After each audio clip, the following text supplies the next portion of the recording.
Puji Tuhan. Bapak Ibu, mari kita lihat Ulangan pasal 8 ayat yang ke-18. Ulangan 8 ayat yang ke-18.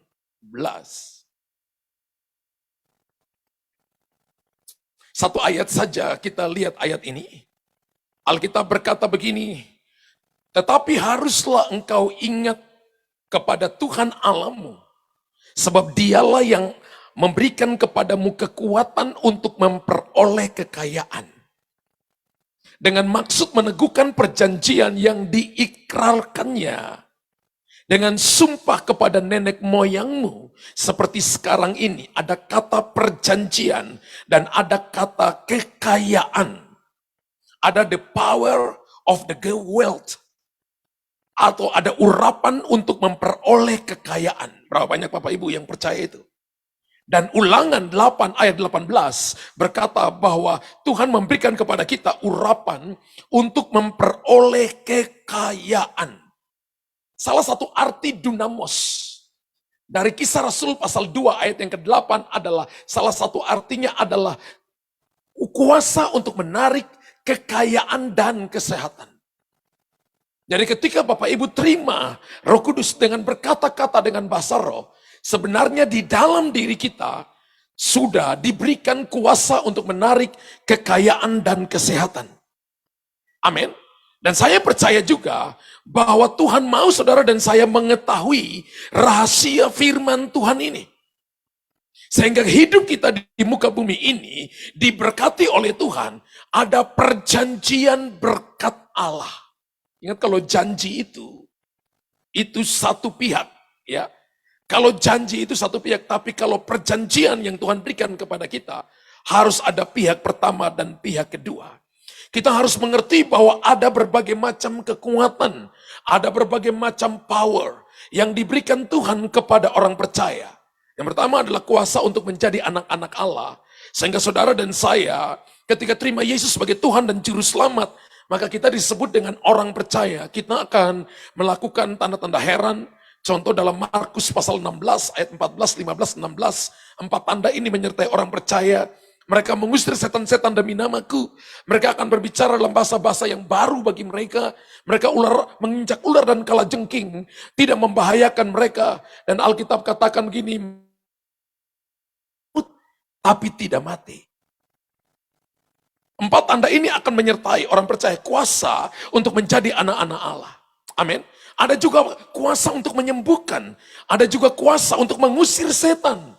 Bapak Ibu lihat, beberapa kali Bapak Ibu yang sering datang di gereja GBI Christ Kingdom Family ini, lihat roh-roh jahat diusir, lihat orang melihat perkara-perkara besar, ada pelayanan-pelayanan kesembuhan, orang dipulihkan, orang disembuhkan.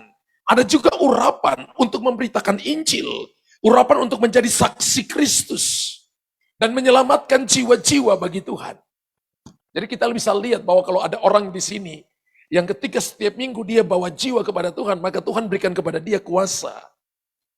Punya otoritas untuk membawa jiwa-jiwa datang kepada Tuhan.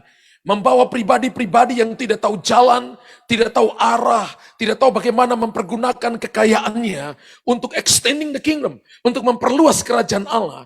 Mereka dibawa masuk ke dalam gereja, lalu mereka dipulihkan, lalu mereka bisa mengelola kekayaannya dengan baik, potensinya dengan baik, talentanya dengan baik, kepintarannya dengan baik, bahkan hal-hal yang belum ditemukan di dalam gereja. Karena saya percaya kebenaran firman itu akan menarik potensi dalam diri saudara dan memaksimalkannya. Tapi ada satu lagi yang dilupain oleh gereja, yaitu Tuhan juga memberikan kepada kita namanya kekuatan untuk memperoleh kekayaan. Bukan cuma kekuatan untuk mengusir setan, bukan cuma kuasa untuk mengusir setan, bukan cuma kuasa untuk melakukan mujizat, bukan cuma kuasa untuk menjadi anak-anak Allah, bukan cuma kuasa untuk saudara dan saya memberitakan Injil dan membawa jiwa-jiwa datang kepada Tuhan, tapi kuasa untuk memperoleh kekayaan. Berapa banyak saudara yang berkata begini, saya siap untuk menerima itu di sore hari ini. Ketika saya renungkan ini, Tuhan berkata begini, ajarkan umatku, sebab mereka akan diberkati. Kenapa? Karena Haggai pasal yang kedua, kalau Bapak Ibu perhatikan ayat 1 sampai ayat yang ke-20, aku akan memerintahkan kekayaan bangsa-bangsa, aku akan menggoncangkan langit, bumi, laut dan segala isinya, akan digoncangkan dengan satu tujuan, supaya kekayaan bangsa-bangsa datang mengalir kepada orang benar. Tidak bilang datang mengalir kepada gereja. Gereja, mimbar ini adalah tempat untuk saudara dan saya dikasih alat peraga untuk Bapak Ibu pulang ke tempat bisnis Bapak Ibu, pulang ke tempat pekerjaan Bapak Ibu, pulang ke rumah Bapak Ibu, dan Bapak Ibu mempraktekkan itu di rumah. Sehingga akhirnya kita jadi orang yang dapat dipercaya, atau kita disebut dengan orang benar. Firman Allah berkata, kekayaan bangsa-bangsa akan datang mengalir kepada orang benar.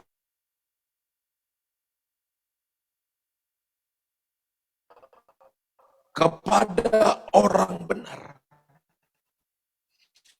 Dan saya percaya bahwa semua jenis kuasa ini bisa kita dapatkan. Yang penting kita tahu bagaimana mengakses kuasa itu. Amin. Ada orang yang katakan ini, saya mau Pak, untuk dipakai dengan tanda-tanda sign and wonders, tapi tidak tahu cara mengaksesnya. Saya, tapi tidak tahu cara bagaimana memperoleh kekayaan, kekuatan untuk memperoleh kekayaan, tapi tidak tahu bagaimana aksesnya. Itu sebabnya saya ingin Bapak Ibu sore ini belajar. Satu jenis kuasa yang Tuhan berikan, satu jenis urapan yang Tuhan berikan kepada gereja Tuhan, yaitu urapan untuk memperoleh kekayaan. Artinya begini, tidak ada kuasa, tidak ada kemenangan. Kalau Bapak Ibu punya kekayaan, Bapak Ibu punya kuasa, dan pasti Bapak Ibu akan victory. Betul Bapak Ibu? Pertanyaannya begini, bagaimana kita bisa mendapatkan kekuatan untuk memperoleh kekayaan itu, Pastor? Saudara perhatikan baik-baik. Sangat penting sekali kita belajar rahasia kebenaran ini, yaitu bagaimana punya kekuatan untuk memperoleh kekayaan yang Tuhan sudah sediakan bagi kita. Ingat ketika Tuhan menciptakan Adam dan Hawa, Kejadian 1 ayat 26, maka Alkitab katakan, maka Tuhan memberkati mereka. Berkat pertama yang Tuhan berikan kepada Adam dan Hawa adalah Tuhan memberkati mereka. Tahukah Bapak Ibu, kerinduan hati Tuhan adalah memberkati kita. Kerinduan ini Tuhan infuskan ke dalam suami istri. Kemudian anak-anak lahir, kita jadi orang tua. Kerinduan setiap orang tua adalah memberkati anak-anaknya. Ada di sini yang anak-anak lahir kepingin dibunuh aja. Dibikin sate gitu. Tapi Bapak Ibu akan berkata begini, aku ingin anakku lebih daripada aku. Aku ingin anakku dipakai lebih dari hebat daripada aku. Aku ingin anakku lebih sukses dari bisnisku, lebih sukses dari pekerjaanku. Aku ingin dia kuliah lebih hebat daripada aku, belajar lebih hebat dari aku. Kirim dia belajar luar negeri, padahal saya cuma kuliah di Indonesia. Kalau Bapak di dunia tahu memberi yang terbaik, apalagi Bapak di surga. Dia memberi lebih baik kepada orang yang percaya kepadanya. Dia ingin memberi lebih baik kepada saudara dan saya. Dia ingin memberkati Anda. Dia ingin pulihkan saudara. Problemnya adalah kita apatis, tidak tahu mengaksesnya. Amin. Begitu juga kuasa urapan Tuhan ini kita peroleh. Maka saudara dan saya akan melihat sebuah perubahan yang nyata dalam hidup kita. Dan orang yang mempunyai kekayaan, orang yang mempunyai urapan untuk memperoleh kekayaan, pasti hal yang pertama yang mereka lakukan adalah mereka mengerti bahwa ada perjanjian berkat. Amin. Mereka mengerti bahwa ada perjanjian berkat. Ada. Ulangan 8 ayat 18 tadi kita baca. Dikatakan begini, bahwa Tuhan berkata, aku akan memberkati engkau. Ulangan 8 ayat 18 berkata, tetapi haruslah engkau ingat kepada Tuhan Allahmu, sebab dialah yang memberikan kepadamu kekuatan memperoleh kekayaan. Terjemahan Alkitab yang lain berkata, urapan untuk memperoleh kekayaan. Kuasa untuk memperoleh kekayaan. Dengan maksud meneguhkan perjanjian yang diikrarkannya dengan sumpah kepada nenek moyangmu seperti sekarang ini. Jadi Bapak Ibu dan saya yang pertama adalah mengerti bahwa ada perjanjian berkat. Amin. Ada perjanjian berkat, katakan ada perjanjian berkat. Alkitab memakai kata covenant. The covenant of blessing, misalnya orang berkata. Sebuah perjanjian berkat. Perjanjian itu ternyata ada yang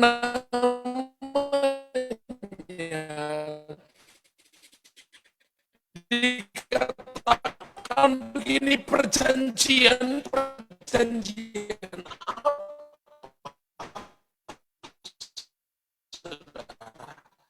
tahu mempergunakan dalam hal keuangan misalnya, finansial, tapi dia tidak tahu mempergunakan keuangan itu untuk extending the kingdom, untuk memperluas kerajaan Allah. Dia pakai kekayaan itu hanya untuk menonjolkan dirinya. Apa boleh? Alkitab katakan begini, bahwa saudara dan saya diberikan, dipercayakan kekayaan, supaya saudara pakai itu sebagai fasilitas untuk melayani Tuhan. Apakah perlu kita ambil semua ke gereja? Tuhan gak ajarkan seperti itu. Bapak Ibu hanya Tuhan katakan begini, 10% itu adalah milik Tuhan, 90% itu dipercayakan untuk Bapak Ibu kelola. 90% itu bukan milik kita juga. Dipercayakan untuk Bapak Ibu kelola. Bapak Ibu kalau punya perusahaan, gak mungkin Bapak Ibu kasih 90%. Kepada karyawanmu, Bapak Ibu cuma ambil 10%. Kerajaan Allah cuma minta 10%, 90%-nya bagian kita. Perjanjian apa? Berkat apa? Maksudnya apa yang Tuhan maksudkan ini? Sehingga saudara bisa mengerti. Dan kalau Bapak Ibu perhatikan dalam kitab Ulangan 28 ayat 1 sampai ayat yang ke-14. Ulangan pasal 28 ayat 1 sampai ayat yang ke-14.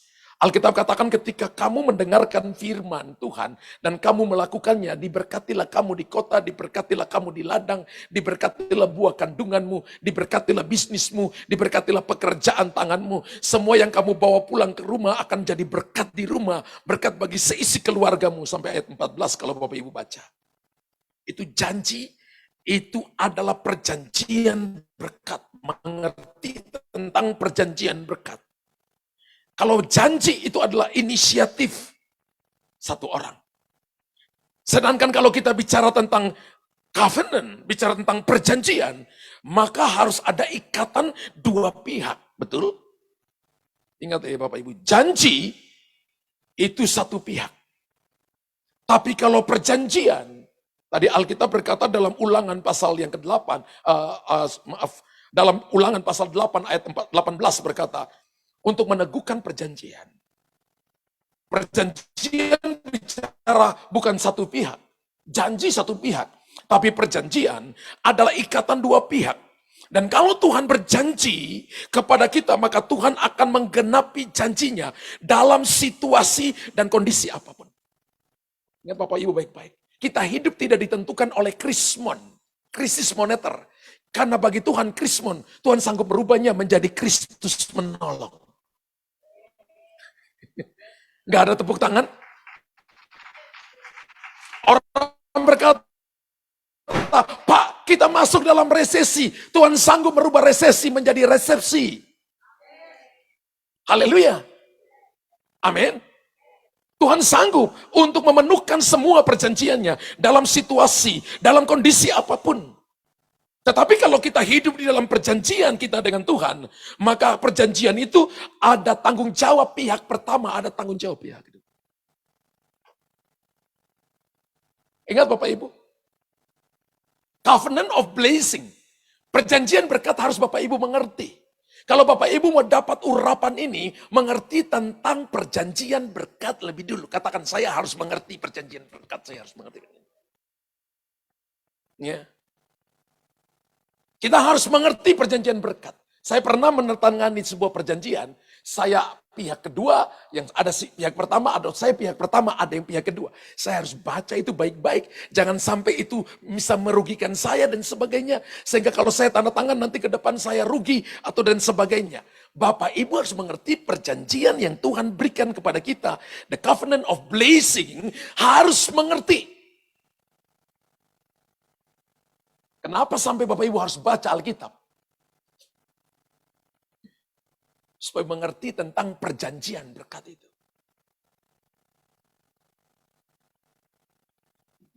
Amin. Ada bagian Tuhan, ada bagian kita. Karena hanya dengan mengerti, hanya dengan menyetujui, kita bisa meningkatkan diri kita untuk hidup di dalam perjanjian yang ditawarkan Tuhan itu. Sehingga karena kita mengerti, lalu kita mengembangkan diri kita, sehingga akhirnya saudara dan saya terikat. Perjanjian itu kan mengikat, tanda tangan di atas meterai, itu mengikat, ada cap perusahaannya di situ. Itu mengikat dalam satu perjanjian yang panjang, 5 tahun, atau 10 tahun, atau 30 tahun. Perjanjian berkat Tuhan dengan kita, bukan 10, 20, 30 tahun, tapi selama menafas di kandung badan.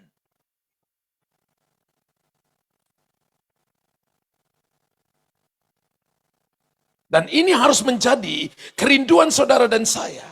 Tuhan mau Bapak Ibu dan saya ada di situ.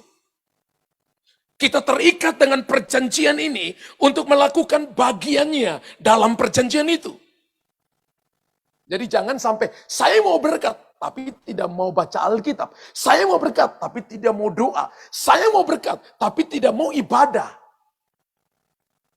Bapak Ibu senyum dong, jangan lihat saya seperti itu. Mau lanjutkan atau berhenti sini?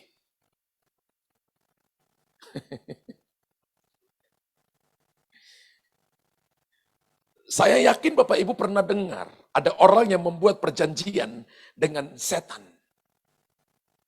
Saya pelayanan dasar saya ngusir setan Bapak Ibu. Dari bujang, dari masih muda, belum nikah dengan istri saya, pelayanan dasar saya itu ngusir setan. Dan saya ketemu konseling dengan banyak pribadi, suami istri yang buat covenant, the black covenant, perjanjian kegelapan. Saya tanya kenapa kamu buat perjanjian kegelapan? Supaya saya diberkati Pak. Kamu Kristen atau tidak? Saya Kristen Pak. Kenapa kamu buat perjanjian kegelapan? Tuhan lama jawab salah. Tuhan lama menjawab doa saya. Betul Tuhan lama jawab doa kita? Lama menurut saudara, bagi Tuhan gini, Anda enggak siap terima jawaban.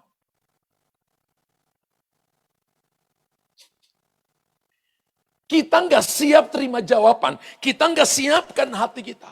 Dan tahukah Bapak Ibu, orang membuat perjanjian kegelapan dengan iblis untuk mendapatkan kekayaan dengan berbagai macam ritual. Ada ritual yang dia mesti cari ayam putih, tidak boleh ada titik hitam sedetik pun. Susah kan? Atau ayam hitam, tidak boleh ada titik merah sedetik pun. Dan ketika mereka membuat ritual itu, sebagian daripada mereka tidak pernah mendapatkan apa yang mereka inginkan. Sebagian lagi saya lihat mereka jadi kaya. Tapi Tuhan ikat nyawa anak-anak, nyawa keluarga besar. Dia diberkati. Tapi setiap 2 tahun ada yang mati dalam rumahnya. Setelah kematian beberapa orang dalam rumahnya, beberapa datang kepada saya dan berkata begini, pastor apa yang terjadi? Ketika saya doa di rumah mereka, dan waktu saya doa, saya kasih saya waktu untuk saya doakan ini. Dan ketika saya doa, Tuhan berkata begini, spirit of familiar, roh kematian. Lalu saya tanya, berlangsung dalam periode berapa waktu? Tuhan berkata begini, periode setiap 2 tahun. Awalnya saya nggak tahu setiap 2 tahun. Dan ketika saya datang kepada keluarga ini, saya tanya begini, apakah kematian dalam keluarga ini setiap 2 tahun? Mereka kaget, mereka tanya, Pak Pendeta, siapa yang ngomong kepada Pak Pendeta? Saya bilang, nggak ada yang ngomong. Tuhan Yesus yang ngomong kepada saya. Roh Kudus yang beritahukan kepada saya. Lalu mereka ketakutan kemudian. Saya tanya gini, yang terakhir meninggal kapan? 1 tahun yang lalu Pak Pendeta. Saya katakan gini, kalau Anda tidak bergegas dan kembali reposisi hatimu kepada covenant of blessing, perjanjian berkat, maka ada daripada kalian yang sedang menuju kepada kematian. Saya ingat satu hari mungkin ada 30-40 mereka keluarga besar datang. Siapa di sini yang takut mati? Siapa yang tidak takut mati? Siapa di sini yang tidak mengerti bahasa saya? Nah, ini pendeta mulai marah ini.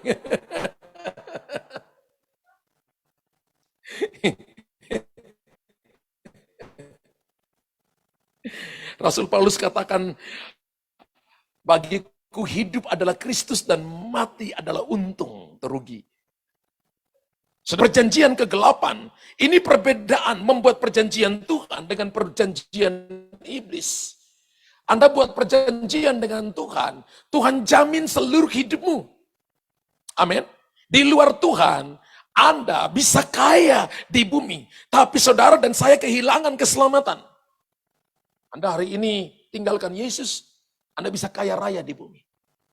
Tapi Anda kehilangan keselamatan. Dan Tuhan Yesus pernah berkata begini, kalau kamu punya kekayaan dan kamu tidak mau mengikuti aku, kalau malam ini nyawamu diambil daripadamu, apakah kekayaanmu?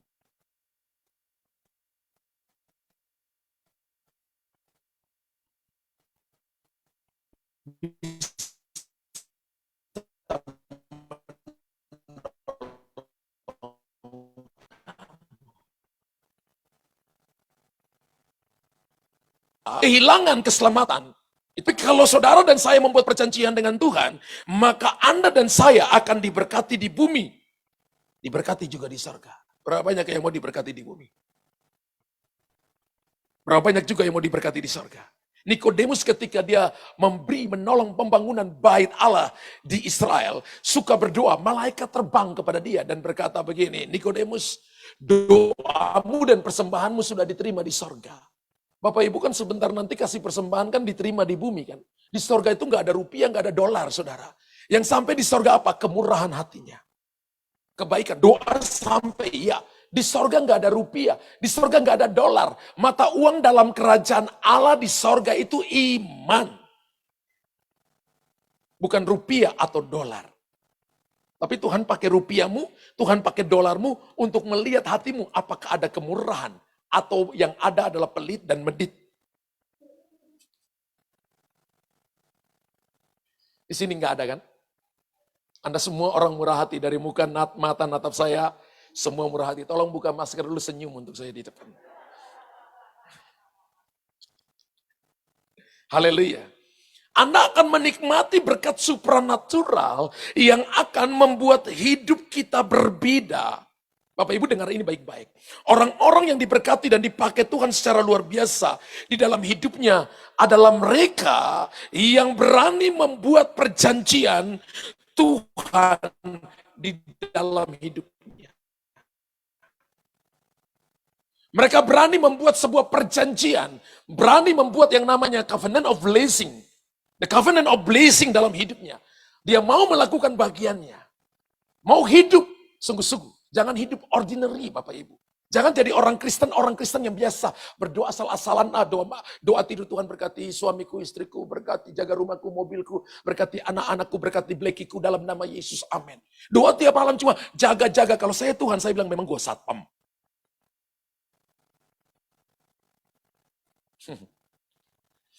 Untung saya bukan Tuhan. Berapa banyak yang doa seperti itu, nggak usah angkat tangan. Ada yang doa, Tuhan berkati bisnisku, Tuhan berkati. Seumur hidup cuma minta berkati bisnisku, Tuhan aku kekurangan ini, kekurangan. Tiap hari. Bisakah Bapak Ibu berdoa ini terima kasih untuk kebaikanmu. Terima kasih untuk anugerahmu. Hari ini aku belum melihat berkat secara fisik yang menjadi fasilitas untuk mendukung aku di dunia. Tapi hari ini aku masih bangun nafas, aku segar, aku sehat, aku kuat hari ini. Tuhan mau aku buat apa sih? Tuhan mau aku bikin apa sih untuk memuliakan namamu? Ketika Bapak Ibu tahu rencana ini, lakukan bagian dari perjanjian itu, maka bagian saudara akan disuplai, namanya kingdom supply oleh pihak pertama. 5 hak istimewa. Yang pertama dilindungi dari surga. Yang kedua dipimpin dari sorga. Yang ketiga dapat suplai sorga. Yang keempat dapat promosi sorga. Dan yang kelima dapat kuasa sorga. Artinya kalau Bapak Ibu tidak pernah melayani, nggak dapat apa-apa. Gereja ini kita sedang yang mau jadi usher, yang mau singers di depan, yang mau pimpin pujian di depan, yang mau nari di depan, yang mau kameramen multimedia, yang mau untuk jadi orang-orang IT. Bapak Ibu bisa terlibat dalam tim doa. Bapak Ibu bisa dukung dalam pelayanan untuk extending the kingdom. Melalui kekayaan saudara, keuangan saudara, melalui pengalaman, kepintaran saudara. Bapak Ibu bisa investkan di situ. Hidup di dunia tidak kekal. Hidup di dunia singkat. Yang lebih berbahaya lagi, Bapak Ibu nggak tahu masih besok masih hidup atau tidak. Ada yang tahu besok masih hidup atau tidak?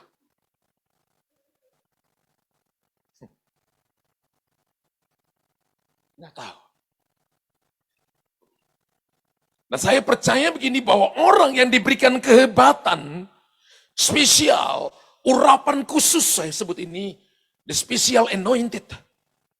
Urapan khusus. Bahkan disebut dengan urapan berkat yang istimewa adalah mereka yang berani membuat perjanjian dengan Tuhan. Saya ingat ketika saya masih muda itu saya selalu berdoa dengan Tuhan. Pakai aku seturut kehendak-Mu, bentuk aku sesuai dengan rencanamu. Bapak Ibu tahu, dalam doa saya pikir Tuhan akan pimpin saya semuanya enak. Ternyata babak belur saudara. Diproses, dibentuk, macam-macam. Ada hal yang tidak saya pikirkan. Semuanya terjadi. Ada hal yang membuat saya, wow, kok bisa. Ini kamu ingat doamu? Aku sedang jawab doamu. Wow. Bentuk kamu sesuai rencanamu, pakai kamu sesuai dengan rencanaku. Aku sedang lakukan ini. Saya percaya barang yang indah seperti permata, seperti berlian, seperti emas, tidak keluar dari hal-hal yang ori. Tidak keluar dari hal-hal, tapi keluar dari hal-hal yang extraordinary. Tidak yang ordinary, yang biasa, doa biasa, melayani biasa, baca Alkitab biasa, memberi biasa. Anda bukan dan saya bukan orang yang percaya kepada Tuhan. Orang yang percaya kepada Tuhan itu begini. Bagi Tuhan, semua yang kita punya itu punya Dia. Ketika Tuhan minta, maka kita perlu boros dengan Tuhan. Amin, cuma istri saya suara paling kencang. Karena tahu semua pernah diminta. Diminta, semua diminta. Dan saya ingat istri saya selalu berkata begini, sayang kalau itu Tuhan yang minta, kasih saja. Bayangkan. Ketika satu waktu saya doa 2018, saya doa. Saya dengar Roh Kudus bilang untuk saya, aku minta apa yang kamu punya. Yang terbaik yang punya kamu.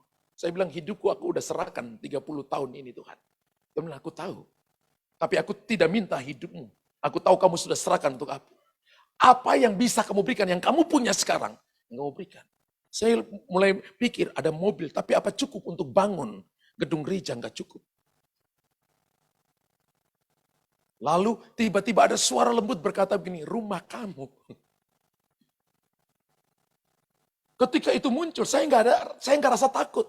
Lalu pikiran saya berkata, Tuhan minta rumah ini. Lalu setelah saya selesai doa, saya ketemu istri saya dengan anak perempuan saya, Cherry. Istri saya lagi di kamarnya dan saya datang dan saya katakan, tadi saya doa dan Roh Kudus berkata, Tuhan minta rumah ini untuk kita jual. Uangnya kita pakai pembangunan. Istri saya berkata begini, kalau Tuhan minta sayang, kasih.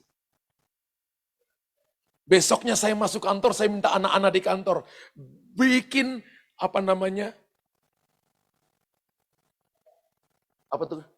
poster, banner, tempel di depan rumah, kasih nomor telepon saya. 2018, 2019, 2020. 3 tahun. Itu orang telepon pulang pergi, nawar. Datang lihat rumah, nawar. Nggak pernah cocok, nggak pernah cocok. Dan Bapak Ibu tahu, gedung gereja sudah jadi, rumahnya tetap ada. Tuhan hanya nguji hati saya. Lolos ujian ataukah tidak. Lakukan firman atau tidak. Itu rumah satu-satunya. Kami bersaksi dan ada orang yang berkata, iya kan Pak Pendeta Luther, Pastor Luther kan rumahnya lebih dari satu. Istri saya langsung, itu rumah kami satu-satunya.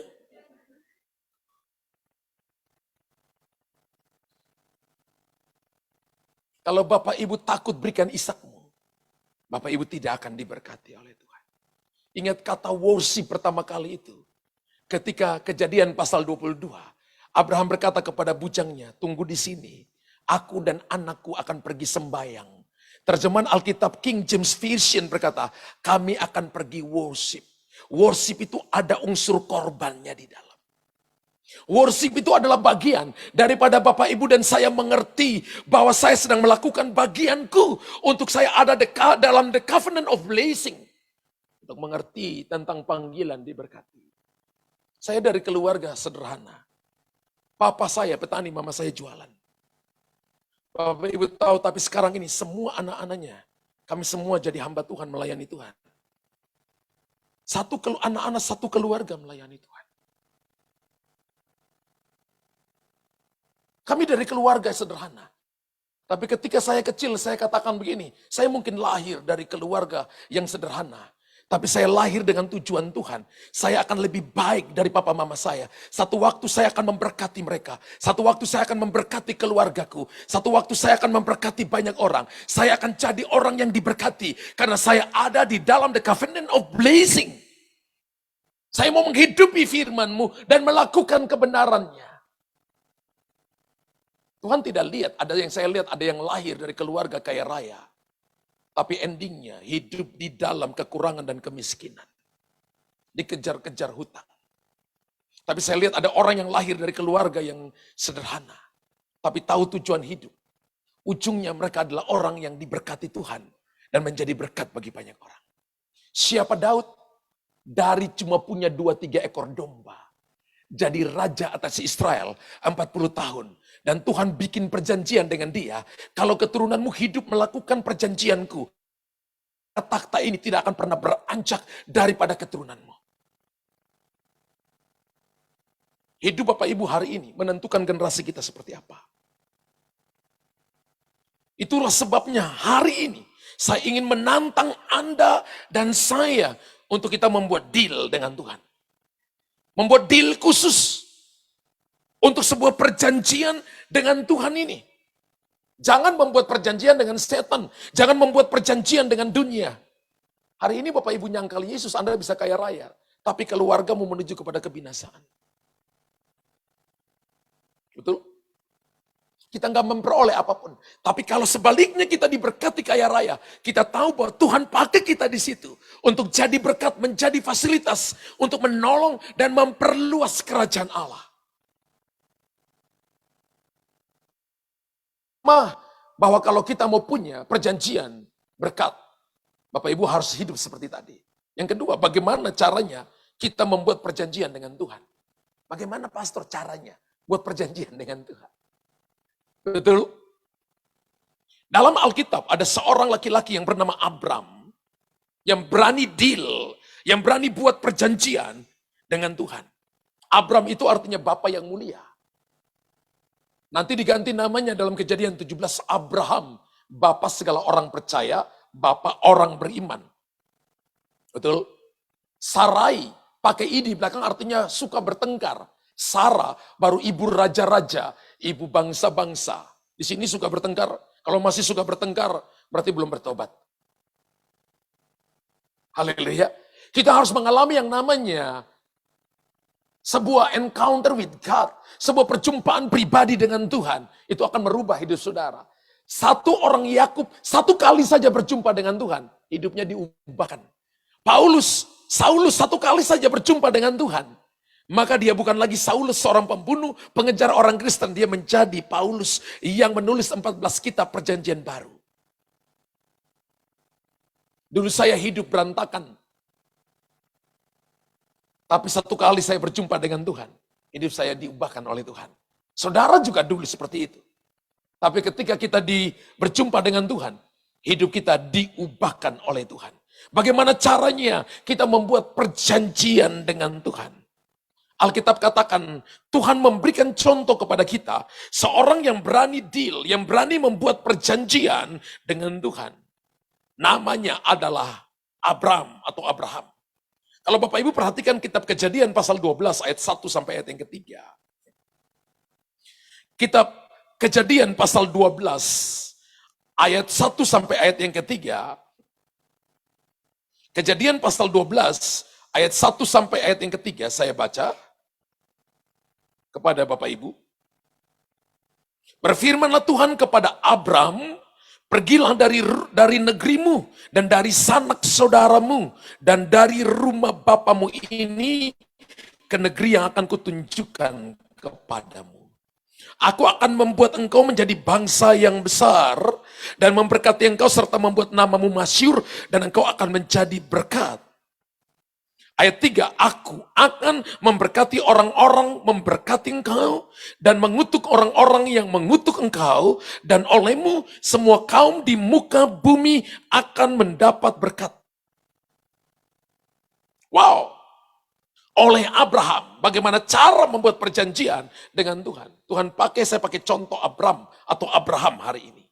Kejadian pasal 12 ayat 1 sampai ayat yang ketiga, maka kita lihat di situ dalam perjanjian ini, Tuhan berjanji memberkati Abraham, memberikan berkat kepada Abraham, bukan cuma kepada Abraham, tapi kepada anak cucunya. Amin. Berkat keuangan, berkat kemasyuran, wow, berkat perlindungan, nama besar dan sebagainya. Tuhan janji memberikan kepada Abraham.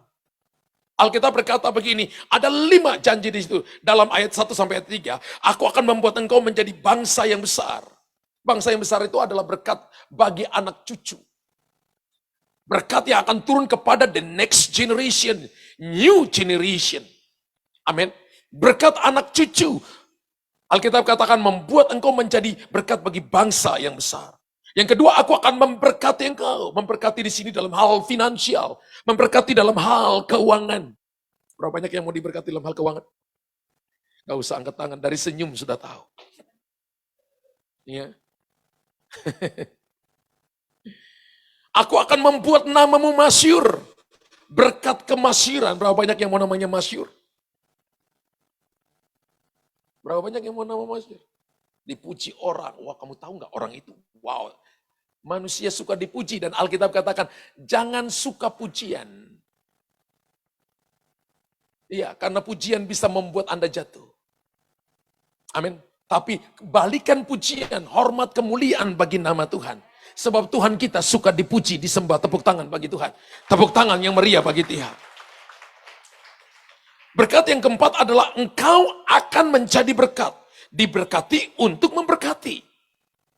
Dan yang kelima, aku akan memberkati orang-orang yang memberkati engkau dan mengutuk orang-orang yang mengutuk engkau, dan olehmu semua kaum di muka bumi akan mendapat berkat.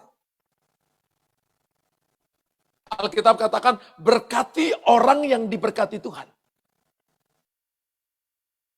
Jadi kalau Bapak Ibu kasih uang kepada, kalau orang itu tidak diberkati Tuhan, maka Bapak Ibu hanya nolong orang itu.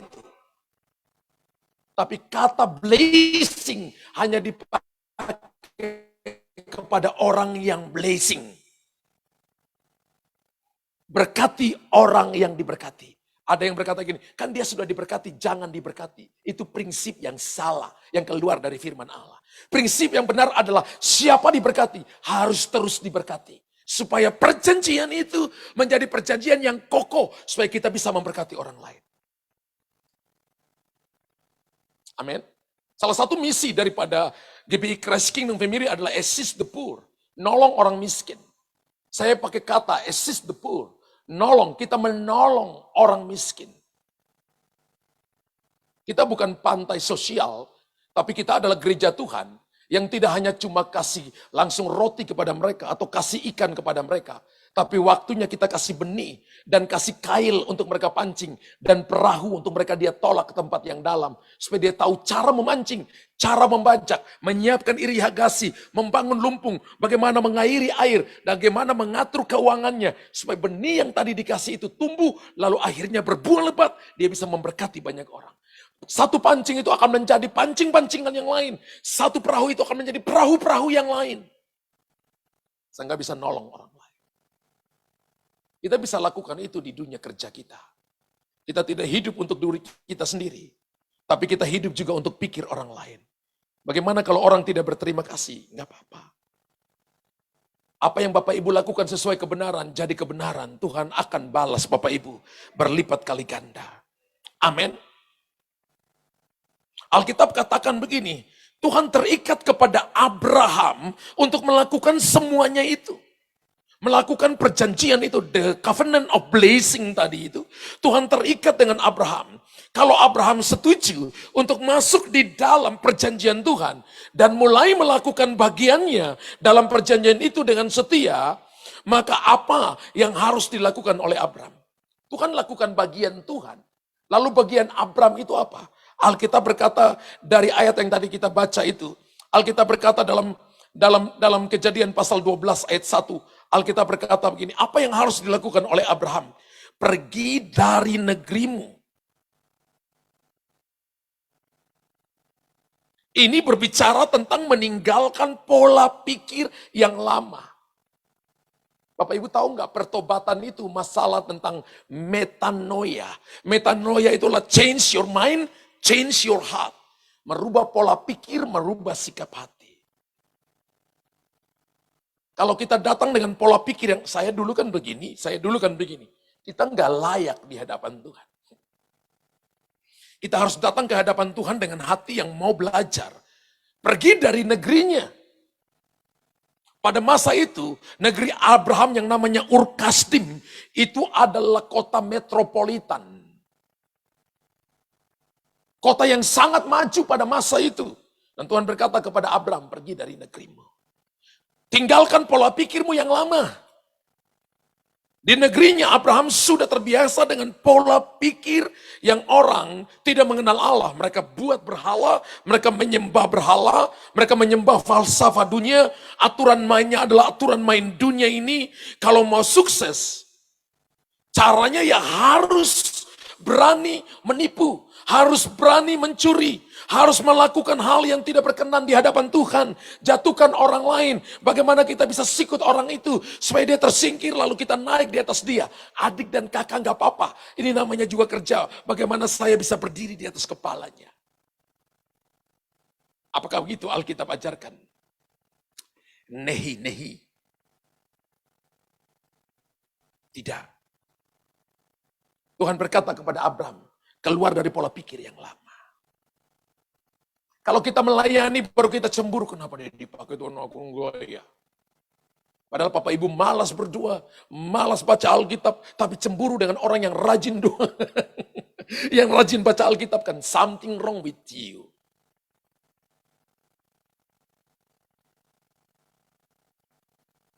Tuhan menantang Abraham. Kalau engkau mau membuat perjanjian dengan aku, maka kamu harus meninggalkan pola pikir yang lama, falsafah yang lama, aturan-aturan sukses yang lama yang kamu bangun, yang kamu pikir itu sudah benar. Dan harus masuk dalam pola pikir yang baru. Tuhan gak tunjukkan Abraham kemana kamu harus pergi. Tapi setiap langkah ada tuntunannya. Prinsip-prinsip keuangan yang alkitabiah, gaya hidup yang baru, hati yang baru, pikiran yang baru. Itu harus ada dalam kehidupan orang Kristen. Kalau enggak kacau Bapak Ibu.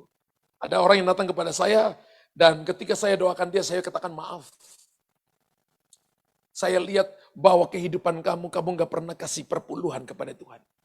Kok Pak Pendeta tahu? Saya enggak tahu, tapi Roh Kudus tahu hatimu. Roh Kudus hanya beritahukan kepada saya. Sehingga semua yang kamu kerjakan, hancur. Tidak ada perlindungan sama sekali. Setan datang tujuannya mencuri, membunuh, dan membinasakan. Yohanes 10 ayat 10. Tapi Yesus datang memberi hidup, memberinya dalam segala kelimpahan. Mau pilih yang mana? Dicuri, dibunuh, dibinasakan, atau menerima kehidupan dan menerima kelimpahan. Halo. Mau yang mana Bapak Ibu? Dan kalau Abraham setuju membuat perjanjian dengan Tuhan, maka Abraham harus siap meninggalkan pola pikir yang lama. Matematika Tuhan itu berbeda. Kalau kita 1 tambah 1, 2. Tapi bagi Tuhan, kalau ada pengurangan pasti ada pertambahan. Amin, hanya beberapa orang. Kalau ada pembagian, pasti akan ada perkalian.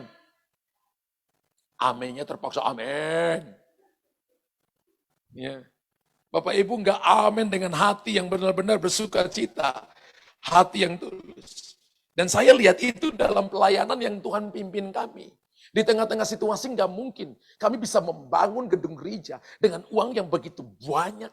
Di tengah-tengah gereja yang tutup, di tengah-tengah cuma 13 bulan, gereja selesai. Padahal itunya sudah pancang pertama 2015, baru selesai di tengah-tengah pandemik. Apa yang ingin Tuhan mau tunjukkan kepada kita? Supaya umat Tuhan percaya bukan dengan kuat, bukan dengan perkasaan, bukan dengan ada orang-orang yang punya uang atau orang yang tidak punya uang, bukan dengan banyak jemaat atau sedikit jemaat, tapi Tuhan ingin tunjukkan bahwa tanganku yang sanggup melakukannya, supaya namaku dipermuliakan. Itu namanya the covenant of blessing. Bapak Ibu mau lihat itu terjadi dalam hidup saudara, maka lakukan bagian saudara.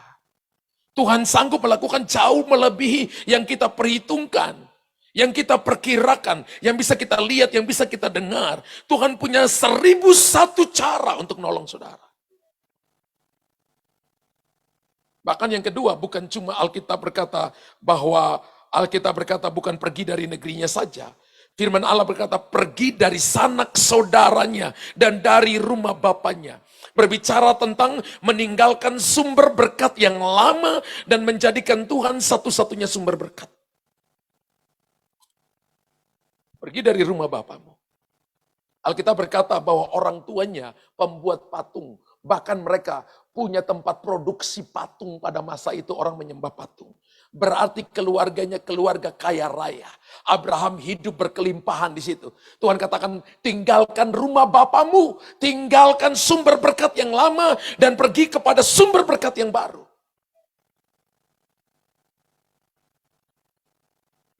Biasanya anak akan merasa nyaman ketika ada dalam keluarga yang bersama dengannya, betul? Apalagi dengan bapak dengan saudara-saudaranya. Demikian pula Abraham sudah merasa sangat nyaman dengan keluarganya. Keluarganya membesarkan dia, ada usaha dalam keluarganya, membuat dia jadi kaya, membuat dia sangat diberkati. Dan itu menjadi sumber utama mereka, sumber berkat yang aman bagi mereka. Tapi ketika berhadapan dengan Tuhan, Tuhan berkata tinggalkan, bukan cuma negerimu. Tinggalkan keluargamu.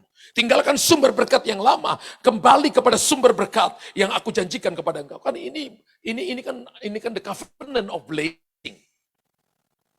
Amin. Ini the covenant of blessing. Dan Alkitab berkata akan tetapi ternyata ketika Tuhan menawarkan perjanjiannya kepada Abraham, Tuhan tidak mau Abraham menjadikan apapun dan siapapun sebagai sumber berkatnya. Ketika Bapak Ibu datang kepada Tuhan, Bapak Ibu hanya harus tahu satu hal, bahwa Tuhan Yesus kita adalah resource utama kita, sumber utama kita. Amin. Saya ada kalinya tegur beberapa orang. Kamu ngapain? Oh saya bekerja Pak, sambil melayani. Kamu ngapain? Saya bisnis Pak, sambil melayani. Oh kamu ngapain? Saya kuliah Pak, sambil melayani. Saya katakan kamu bilang pelayanan itu sambilan.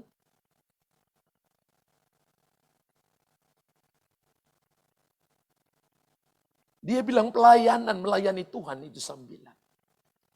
Salah satu Tuhan ciptakan kita di muka bumi ini, tujuan utamanya adalah melayani Dia. Dalam segala hal yang Bapak Ibu kerjakan, kita sedang melayani Tuhan. Saya melayani Tuhan di dunia marketplace sebagai businessman, businesswoman. Dan saya juga melayani Tuhan di rumah Tuhan, di GBI, Christ Kingdom Family. Tepuk tangan bagi Tuhan. Artinya Anda dan saya sedang termasuk ditarik masuk di dalam the covenant of blessing. Yang Tuhan mau adalah Abraham harus menjadikan Tuhan sebagai sumber satu-satunya, sumber berkat. Bapak Ibu tahu bahwa kata Abba Bapa itu dari bahasa Mesopotamia, sekarang Suria. Daerah Turki, Suria, kata Abba Bapa. Kita panggil Bapa di rumah, orang tua kita panggil Bapa, itu bukan bahasa Indonesia. Abba Bapa, bahasa Aram Mesopotamia. Sedangkan kata Bapa dari bahasa Ibrani dipakai hanya 2 huruf. A dan B bacanya up. Diterjemahkan dalam terjemahan bahasa Inggris resource, sumber. Doa Bapa kami dalam Matius pasal yang ke-6, Bapa kami yang ada di sorga, dikuduskan namamu. Ganti kata Bapa dengan ganti kata sumber. Jadinya begini, sumber kami yang ada di sorga, dikuduskan namamu.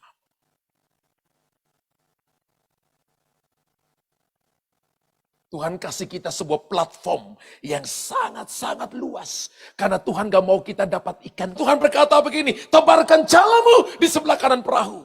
Lalu mereka menabarkannya. 3 ekor ikan, 153 ekor ikan dalam bahasa Ibrani dipakai kata, Ani Elohim Israel, akulah Tuhan atas Israel. Atau akulah Bapa yang pelihara hidupmu. Kamu tidak akan kekurangan. Mungkin tadi malam kekurangan, tapi esok pagi kamu akan dapat kesuksesan. Mungkin besok kamu kekurangan, tapi lusa kamu akan lihat kelimpahan yang akan terjadi. Ketika saya ke Israel, salah satu guide saya tanya kenapa 153? Kenapa enggak 777? Kenapa 153? Lalu dia jelaskan kepada saya, ya Pastor Luther. Satu waktu ada ahli-ahli biologis yang dari Eropa, Amerika. Mereka datang dan mereka terjun ke dalamnya untuk menyelidiki berapa jenis semacam ikan yang ada di Danau Galilea. Setelah beberapa bulan kerja, 1 tahun kemudian hasilnya keluar. Ternyata jenis ikan yang ada di Danau Galilea ada 153 jenis ikan. Yang ditangkap oleh murid-murid mewakili jenis ikan yang ada di Danau Galilea. Seluruh berkat, semua yang ada di danau itu ditarik naik mewakili. Dan saudara dan saya akan diberkati dengan segala jenis berkat yang terbaik. Karena Anda punya the blood of covenant. Anda punya the covenant of blessing. Amin. Waktu saya dengar itu saya katakan benar. Dia kata pengajar. Dia katakan saya pengajar dan saya juga guide. Wow. Itulah sebabnya jadikan Tuhan sumber berkat. Resource saudara. Kalau Bapak Ibu ditipu oleh orang. Kalau orang ambil uang Bapak Ibu, jangan marah. Bapak Ibu kasih tahu kepada dia, uang saya itu uangnya Tuhan. Kalau kamu marah kepada saya, kamu gak marah saya. Kamu marah tentang Tuhan kalau Bapak Ibu hidup benar. Kalau orang tipu saudara, orang tipu Tuhan. Dia urusan dengan Tuhan. Kalau dia tipu Tuhan, bayangkan Alkitab katakan, tangan Tuhan dalam Yesaya 40 itu menakar setiap takar air laut. Tidak ada satu tetes pun yang dibiarkan, semuanya ada dalam lekuk tangannya. Bayangkan kalau tangan Tuhan datang dan cekik orang itu, dia jadi orang penyet.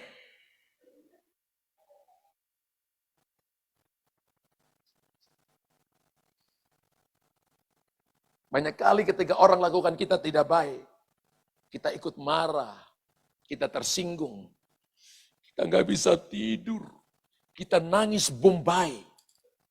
Padahal orang yang kita sakit hati, lagi jalan di mall CP, lagi ketawa ketiwi, kita lagi panas dingin, hidung berasap, mata berasap, rambut naik ke atas menantang langit.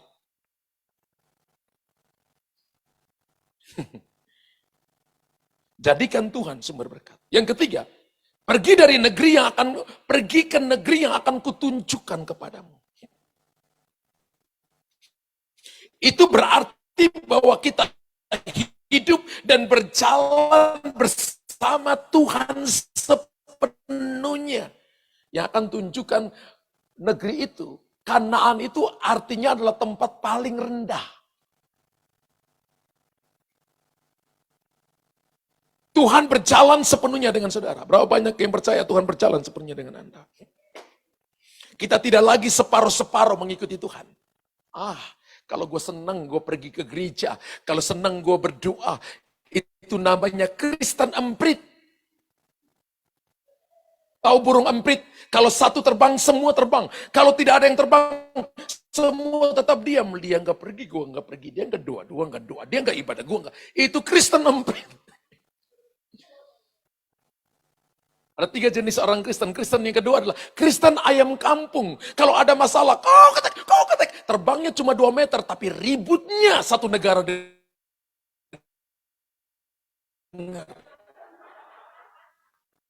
Makannya cuma mengais-ngais tanah dan makan cacing. Tapi jenis orang Kristen yang ketiga adalah ketika badai datang. Dia tenang. Dia membentangkan sayap doanya, sayap pujian penyembahan.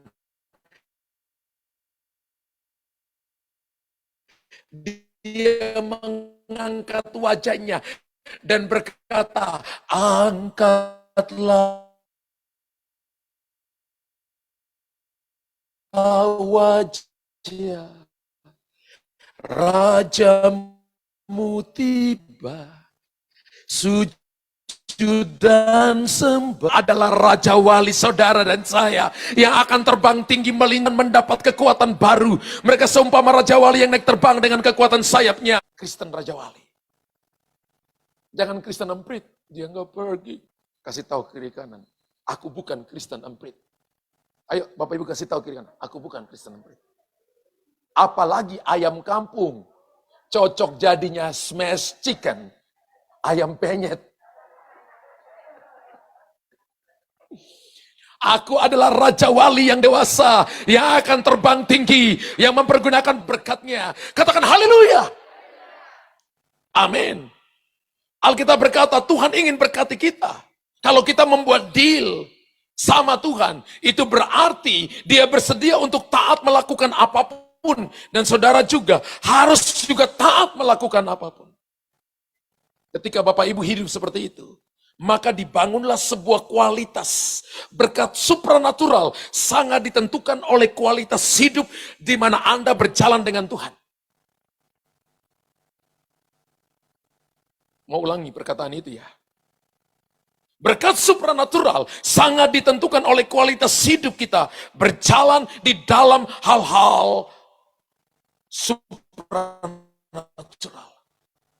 Berjalan bersama dengan Tuhan. Itu sebabnya mari kita berhenti main-main dengan Tuhan. Bapak Ibu pikir Tuhan itu bisa dipermainkan? Menurut Mazmur 139 ayat 1-15 nanti baca di rumah. Daud menulis begini, semua yang terjadi menit, jam, waktu, hari. Dalam kitab-kitab, ada kitab kehidupan, tapi kitab-kitab yang lain. Ada malaikat yang menjaga Bapak Ibu, menulis apa yang Bapak Ibu lakukan, yang Bapak Ibu kerjakan. Ada yang berkata, wah gak ada Tuhan. Di mana Tuhan? Gue masalah banyak. Tuhan lebih sayang itu, sayang ini, sayang ini. Gue gak disayang. Papa lebih sayang ini, sayang ini, sayang ini. Dibilang itu ganteng, dibilang itu cantik, dibilang aku bobrok. Lalu kita menghukum diri kita. Kita menyalahin orang lain, menyalahin Tuhan. Ini yang dilakukan oleh Abraham. Sampai dia sebut sebagai bapak orang percaya. Bapak Ibu pikir langsung jadi bapak orang percaya? No. Prosesnya panjang. Dia harus keluar dari rumah berhala. Meninggalkan negerinya, meninggalkan rumah bapaknya. Meninggalkan pola pikir yang lama, meninggalkan sumber yang lama. Dia harus pergi ke negeri yang Tuhan tunjukkan, sumber yang baru. Di situ dia harus memulai yang baru. Tanpa kenal siapapun.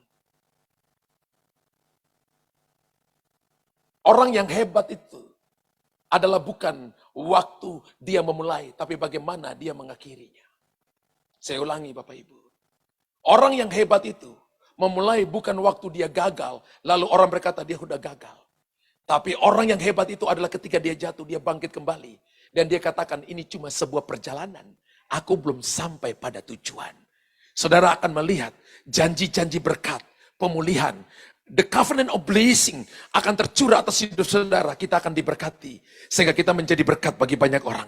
Ambil waktu-waktu spesial, deal dengan Tuhan, dan katakan, aku mau deal dengan Tuhan. Aku mau lakukan firman-Nya dengan sungguh-sungguh. Hidup sungguh-sungguh dengan Tuhan. Aku gak mau asal-asalan, gak mau doa asal-asalan, gak mau baca Alkitab asal-asalan, gak mau saudara dan saya ibadah asal-asalan. Aku mau datang dengan hati yang rindu, yang lapar, yang haus akan Tuhan. Maka Bapak Ibu akan lihat. Dari sisi Tuhan, Tuhan sudah sediakan berkat. Tuhan tunggu sisi kita melakukan bagian perjanjian itu. Dia akan berkati kita. Amin. Dan tahu kalau Bapak Ibu, Tuhan berkati kita tuh dia berkati kita tuh suddenly, tiba-tiba, boom, Anda kaget. Seperti orang bermimpi. Boom, loh gue udah bisa begini. Boom, kok gue begini? Kok siap hati kita. Pakai itu memuliakan Tuhan. Tepuk tangan bagi Dia yang hebat dan luar biasa. Mari siapkan hati kita Bapak Ibu. Kita akan terima perjamuan kudus.